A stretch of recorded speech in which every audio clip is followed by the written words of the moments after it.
All right, so I want to bring up a song that really moved me. Okay. Tell me about Visions. Oh, everybody likes Visions so much. I love Visions. Everybody likes Visions. Shout outs to T Dot who shot the video, and shout outs to Clip Smoke who produced it. Because the video is doing crazy numbers on Facebook right now. Like, it's ridiculous. It's deserved, but here's the thing. What do you hear about Visions? And I'm gonna tell you what I like about Visions. Visions was another one of those songs where I felt I needed self-motivation. I was feeling a little down, and I was feeling a little lost, and I started writing a song. Like, I have visions, you know, I'm always having these visions of what I'm supposed to be doing with myself. Always, that's all I have is visions. And that came first. That visions, always having visions, that came first. And it just, I don't know why, I just couldn't get it out of my head. And then I started writing about how I was feeling. Like, they fed me to the wolves, but I'm gonna lead the pack. I caught the hate at intercept, and I watched me run it back. You know, that was me saying, you left me for dead. You hoped I didn't make it, but I'm still gonna get up and make it. So it was just me telling myself, don't give up on yourself. Everybody has visions, but you're in the process of creating your vision the way you want it. Have faith in yourself. Keep moving. And so for me, it's more of, for me, looking at it on the outside, looking into the song, it's more of a personal reflection to myself. Like, don't beat yourself up. I'm my hardest critic. I'm my worst critic. And it's don't beat yourself up and just keep going, because you're so close and you don't even realize it. That's what that song is about. Visions, for me, was more visual than lyrical. And the reason why is because in watching Visions, you'll be a fuck of a great actress. Really? Hand placement, facial expression. Yeah. You have the embodiment of more than music. Thank you. Oh yeah, I just take notice. Yeah. And I've seen it in one video. You dressed up as Harley Quinn. Yeah. Next one, pink hair with facial expressions. Yeah. Next one, red hair, white beater, black pants. You know what I'm saying? But even when I see you perform, and then even when I saw you accept your award, the emotional range that you show makes you a true artist, not a rapper. Thank you. And more than just a regular MC. So in the spectrum of your life, what more is Venomiss besides talented MC, exceptional rapper, and talent that goes beyond the norm, visual and mental? Venomiss is a thinker. Venomiss is obviously creative, but Venomiss is a mom. You know, I have a little one. Congratulations. Thank you. Yeah, I have a little one who watches everything I do. She doesn't want to be a rapper. She wants to be a veterinarian. Oh. And I push her to that. I got her a magnifying glass, and, you know, we push her. That's what she wants to do. I'm going to push it. But I'm a mom. I'm a aunt. I'm a sister. You know, I'm the little sister nonetheless. So I have big brothers to keep up with. You know, I hope that when I leave this earth, people remember that I'm more than just a rapper. You know what I mean? I bring more to the table. I'm a shoulder to lean on. When my friends need something, I'm the first one to answer the phone. You know, if my mother called me right now, I'm the first one to get on the road and go make sure she's good. I'm a good person on top of that. So I just hope that through my music that people learn that there's different sides to me. You know what I mean? You have some rappers who are very one-dimensional, and all you know is a party. Yeah. I hope that people learn that I'm human. You know, I'm human. So. Oh, wait. Oh, I got you. No. That's an excellent point. Yeah. Because humanity is lost in the perception of, I made it. Yeah. And I've heard people say, yo, girls on Instagram are broke.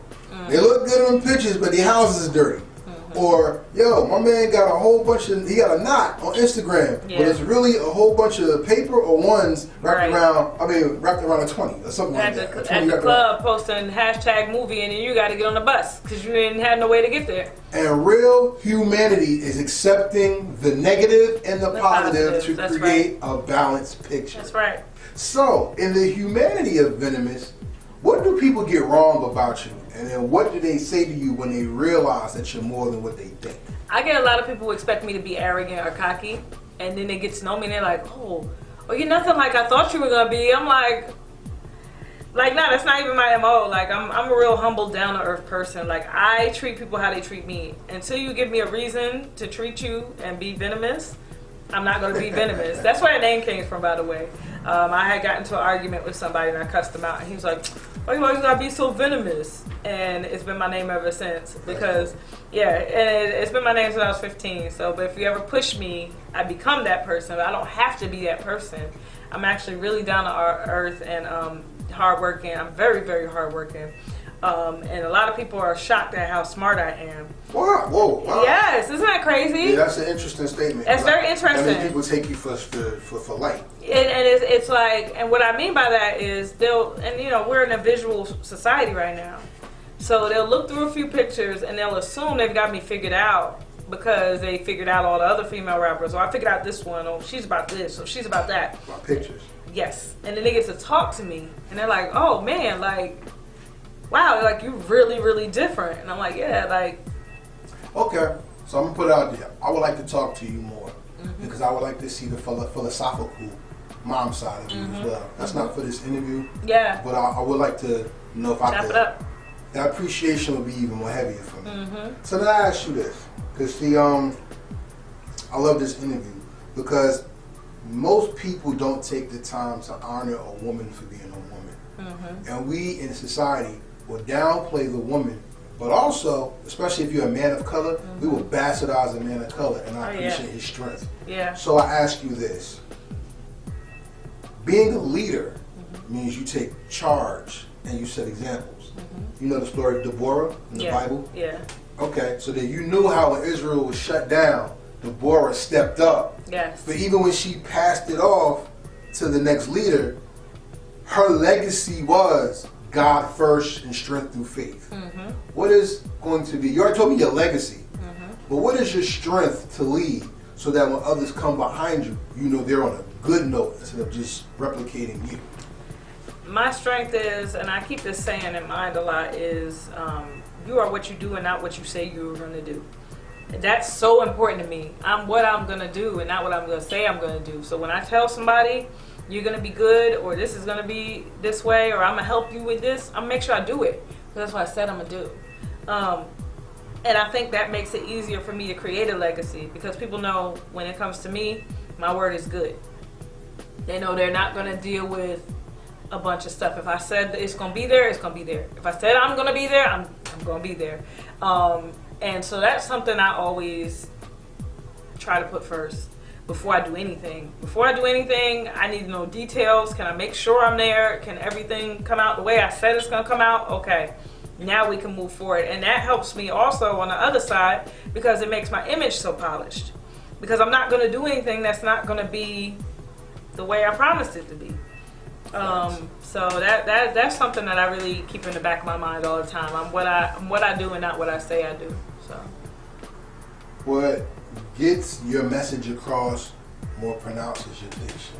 Thank you. You're an orator. Yeah. You're not just a rapper. I like words. You know, you know how you talk to nice. people and they always pop their damn lips or their gums and they just sound like irritated and tight. You know what I'm saying? Yeah. They have like a child's knowledge. Yeah. The one thing I like about you that comes from your wordplay and your rapping is that you're very pronounced. Thank you. I see even how you take breaths even in your statements. One hidden chamber to art in singing and rapping is breath control. Please, before we cut this part of the interview short, tell the people about how important it is to keep your breath and to make sure your words are clear rather than just making sound. You know what's so funny, and I'm not taking a shot at mumble rappers, right? But they kind of undo everything I was ever trained to do in rap. I was always taught to be clear. Be clear. Make sure people can understand it. Make sure your ad-libs are clear. Make sure your doubles are clear. Make sure if you double anything, make sure it's clear. If it's not clear, take it out. Start over. If you can't get the word out clear, erase it and write a different word in there that's clear. You know, so that's how I was taught. For me, it's personally important because I'm a writer.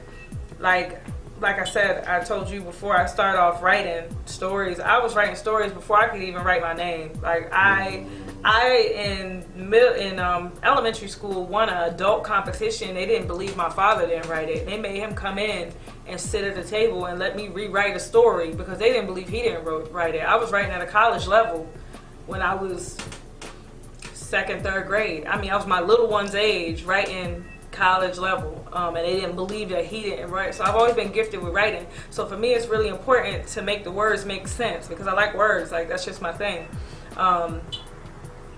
So for me, it was a personal challenge to make sure that my words express myself properly. So in my writing, I just try to incorporate that as well, just like I would in a story. You want people to read a story and be able to figure out what's happening. If they read a story and they can't figure it out, you missed the whole mark. Like nobody's gonna finish a book and they don't understand it. So nobody's gonna finish a song they don't understand either. So when are we gonna get the web series or the book or the movie? I got a book I'm working on now. Okay, actually, I've got 2 books I'm working on. I'm trying to release one of them before the end of the year. I hope to release it in January, but I want to tweak it just a little bit.